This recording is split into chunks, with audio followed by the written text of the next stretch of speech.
Hello there, and welcome to another podcast by me, your host, Carol Swords.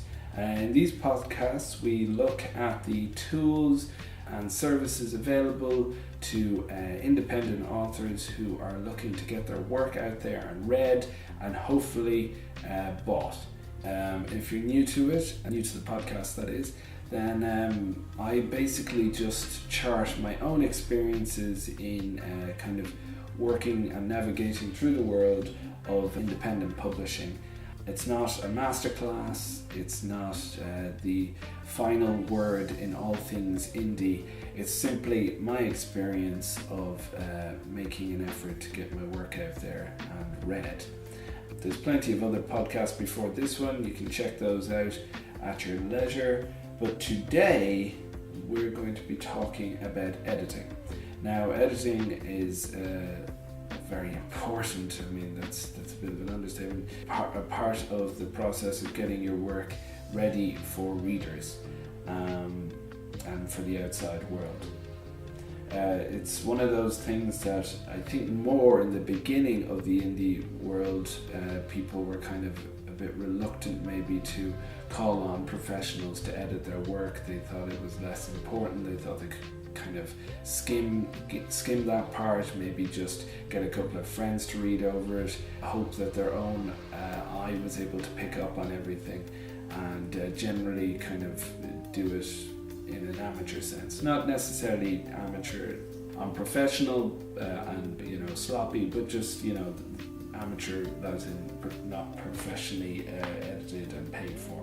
But I think most people have come around to the view now that if you're going to have any chance of competing with traditionally published works and with the great amount of other indie works out there that are of a very high standard, then you've got to have someone who's apart from the book, detached from you, doesn't have a relationship to you too much, that will do the work of cleaning up anything that you've missed.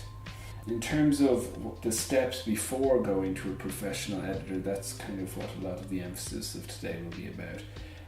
I guess the first thing to do is you've really got to go through with a fine-tooth comb your whole manuscript, and you've got to do it over several sessions, let's say. Once you've finished it, and once you've gotten the story straight, and you've gone through everything, and you basically feel like you've gone as far as you can with it, that's when you start to use your fine-tooth comb. After you think you're done, that's when the work really begins. And it needs to happen over a reasonably stretched course of time. You can't just kind of finish the book and the next day probably start editing it or starting to kind of look over it and make sure that every I is crossed and every T is crossed and every I is dotted. You need to give yourself a bit of breathing room. So it could take a couple of weeks, with a couple of days in between each major undertaking. Once you've done it and you can't really see anything that you yourself can change, you've gone as far as you can in terms of getting the grammar right, you've gone as far as you can in terms of making sure that every sentence is as complete and killer as it can be, without any filler, without any padding, without unnecessary words, without sort of unusual but useless phrasing, stuff that kind of makes it difficult to read rather than adds to the reading experience. When you've done all of that sort of stuff, then I would recommend that you put your work up on a site like Scribophile, which might take some time because unless you're a paid member and you've also put in some time critiquing other people's work, it might take a little while for you to earn the karma points in order to have your work critiqued. If you don't know really anything about Scribophile and it's kind of still a bit of a mystery to you,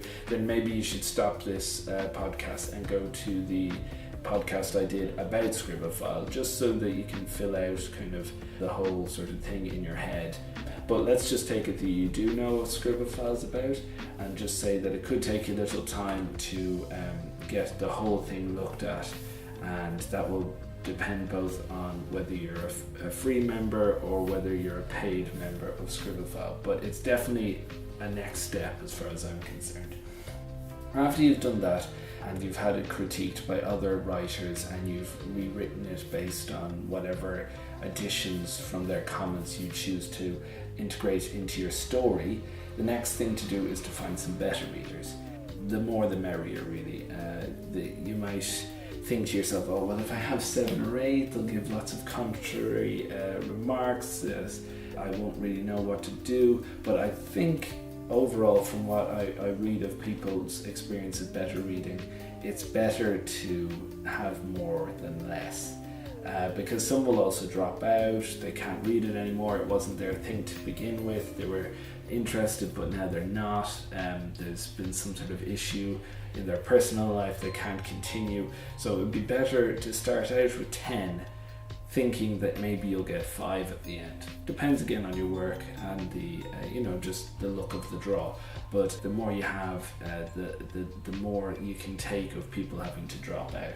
Now, once you've kind of done it, gone through it as much as you can yourself, looked to get critiques on a writing website like Scribblefile, and then had beta readers go through it and give their comments to you, and then you integrate or ignore whichever comments they provide, you need to start looking for an editor. Now, if again your budget is not vast, and you might only have like maybe $100 instead of $400, well then what I would suggest to you, if maybe you looked at where people congregate who would be interested in jobs in editing or proofreading or in literature in general, then you might be able to find someone who'd be willing to do it, who is going to do it for a reduced price or for free, without reducing the quality of the output that they return to you. So I think someone in a university or college situation or setting, in maybe an English program of some sort, where they might, they might be interested in doing proofreading or editing work, then go to them. See if you can get through to the students. Also, if you just look at the careers of people who are editors and proofreaders by looking at something like LinkedIn, you'll be able to find what their background is, and then you can go and look for people with a similar background who are starting out in their career, and that might be a way to get reduced editing services.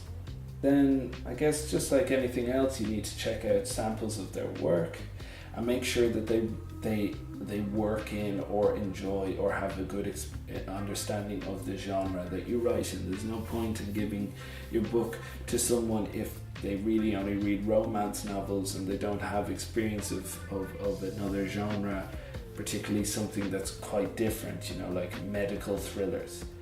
Someone who's interested in that mightn't really have the qualities that are required for editing a romance novel. So you've got to try and match your book and its genre with the prowess and abilities of the editor in their particular genre. Again, there's people who've written about editing and the ins and outs of it, and there's a couple of links at the bottom of the page to help you find more out on this particular topic.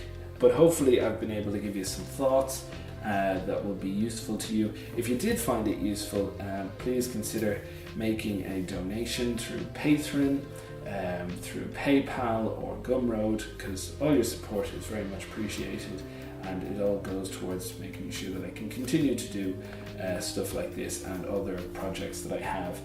All the links to the rest of my stuff will be in the section below and throughout the website.